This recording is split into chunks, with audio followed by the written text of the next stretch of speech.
a really interesting day coming to Paris and riding around on Lime bikes, but also visiting the town hall of the centre of Paris area and also Parliament.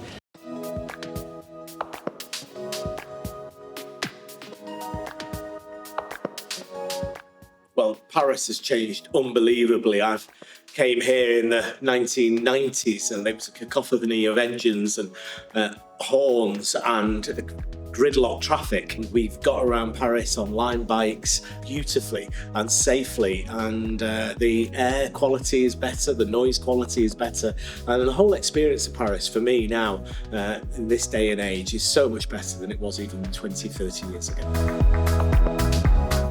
Quite honestly, I feel quite jealous. And one of the things I've noticed is there's a phenomenal degree of tolerance between pedestrians and cyclists.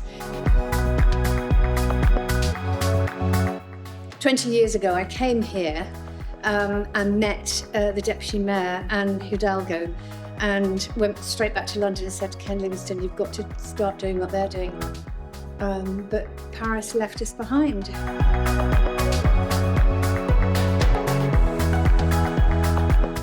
Well, I think the centre of Paris, cars are still prevalent, but they're far, far fewer than they were when I was here 8 years ago. This is a city I know very well, and I've really noticed the changes. It's quite extraordinary. Rue de Rivoli, which was 4 lanes of traffic, is now 1 lane of traffic and 2 lanes of bicycles. It's absolutely incredible, this transformation.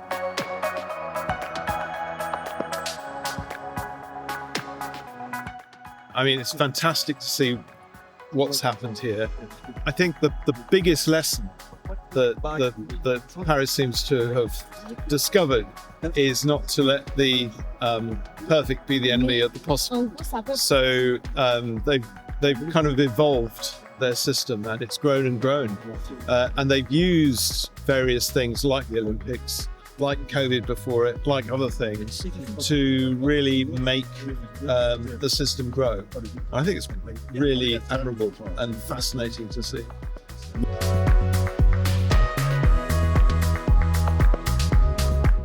Well, I think the key lesson from Paris and the mayor, Anne Hidalgo, is that if you have put sustained leadership and direction into something, you can achieve significant and radical change very quickly. But you've got to be clear about what you want to do in terms of walking and cycling, and you've got to be able to hold that course. That's what I think we really need to learn in the UK.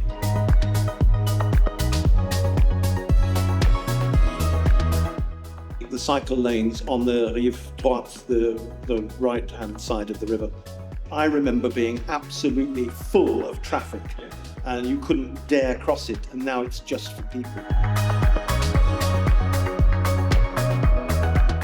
Since 2018 in France, we promote a very important policy to develop the daily practice of the bicycle. In some areas, there's almost too many cycles, too much pressure on the infrastructure.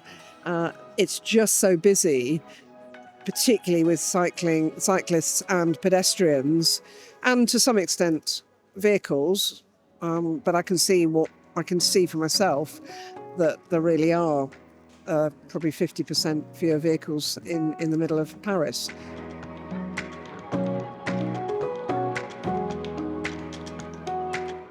I really, really enjoyed today. It was 3+ hours cycling around some very beautiful parts of Paris, the centre.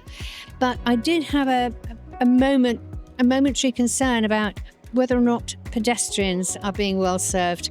When I asked about this, they suggested that a lot of measures had been put in very quickly, and it was now time to perhaps improve the quality of them. The space given over to people on cycles is quite extraordinary, and it's just made a massive difference to the city. Way less traffic, less parked cars everywhere. If you haven't been to Paris for the last 5 years or so, or never been, come. It is utterly transformed. What's not been done so well are the junctions, and that really struck today. So cycling through some of the junctions that felt, frankly, a little bit sketchy, and hearing the different reasons why was really interesting, and it shows that nowhere's perfect. So Paris is one of the leading lights on active travel now in capital cities of Europe, but there's still things that really need to be done better.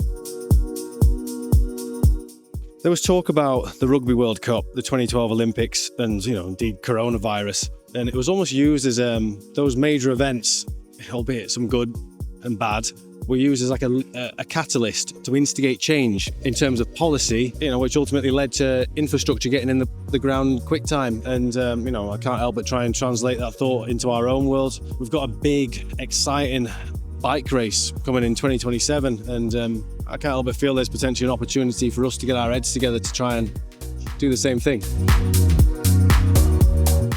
It's clear that they've had the political will to just get on and do stuff rather than wait for it to be perfect. And I think there's something to learn from that in terms of actually just making sure you get something delivered, because we spend a lot of time in the UK talking about delivery.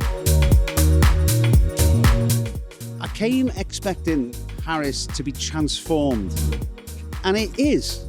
But funnily enough, it's really, really imperfect.